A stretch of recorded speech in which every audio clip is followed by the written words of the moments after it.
There comes a moment in life that nobody really prepares you for. It's not retirement. It's not turning 65. It's the day you realize the place you've called home isn't yours anymore. Not because you wanted to leave, because you simply can't afford to stay.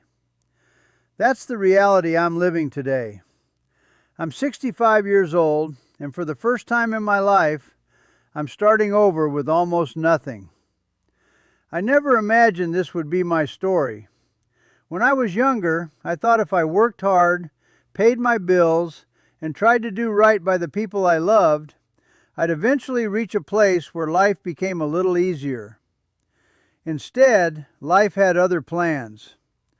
Over the years, I lost people I never thought I'd have to say goodbye to.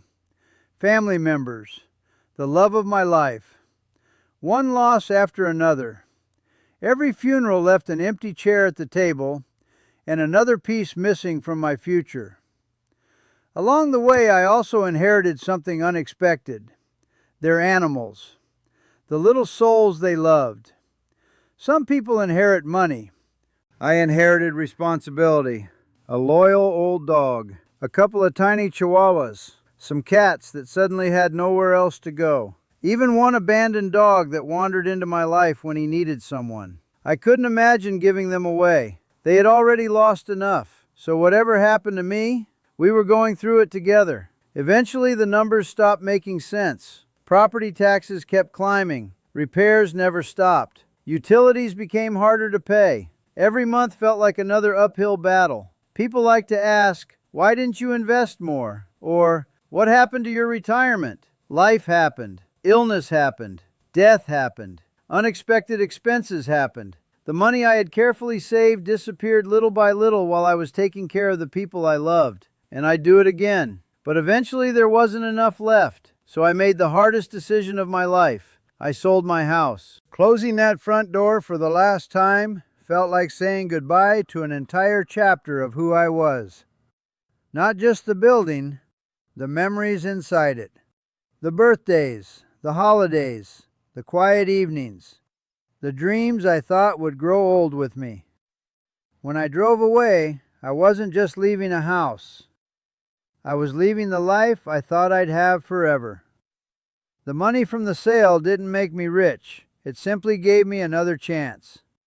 I paid off as much debt as I could, then I bought something most people would probably laugh at, an old camper. It had soft floors, a roof that liked to remind me when it rained. More repairs than comforts, but it was mine.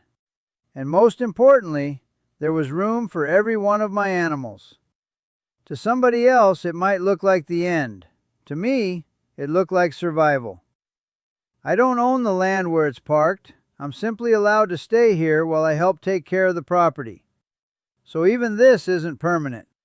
Every morning I wake up knowing one day I'll have to move again. That thought can keep you awake at night if you let it. Instead, I've chosen to keep moving forward. Little by little, I managed to save enough money to buy 5 acres of raw land. No house, no electricity, no driveway. Just dirt, trees, and possibility. It's several hours away. Every time I think about starting from scratch at 65, I shake my head. Most people my age are slowing down. I'm preparing to build another life. Not because I want another adventure, because I don't have another option. Sometimes that's what survival looks like. You stop asking why and start asking what's next. Do I wish things had turned out differently? Of course. Have I made mistakes? Absolutely. I'd be lying if I said otherwise. I've made decisions I regret. I've trusted the wrong people. I've believed tomorrow would always be easier. But I also know something else. Regret doesn't build a future. Getting up every morning does. I became disabled years ago.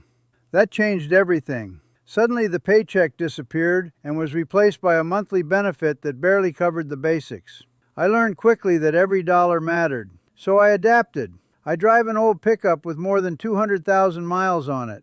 It's not pretty, but it's paid for. That's what matters. I heat this camper as cheaply as I can. I look for every little way to stretch a dollar. Luxury isn't part of my life anymore. Peace is. There are days when the wind finds every crack in these walls. Days when the rain reminds me this camper has seen better years. Days when I wonder how much longer I can keep doing this. But then I look around. My dogs are asleep. The cats have found another sunny window. I'm warm. I'm safe. I'm not under a bridge. I'm not sleeping in a parking lot. And gratitude has a funny way of changing your perspective. This isn't the life I imagined, but it's still a life, one worth fighting for. I know there are thousands of people quietly living stories just like mine. People who lost everything after one illness, one accident, one divorce, one unexpected phone call. It happens faster than most people realize. Maybe that's why I wanted to share this. Not because I have all the answers. I don't. I'm figuring it out one day at a time.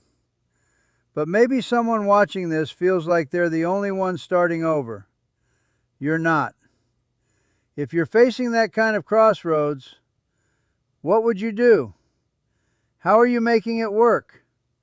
I'd genuinely like to know.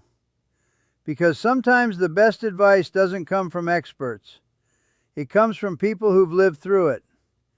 As for me, I'm going to keep putting one foot in front of the other. I'm going to keep caring for the animals that depend on me. I'm going to keep working toward that little piece of land. Maybe it'll take months, maybe years.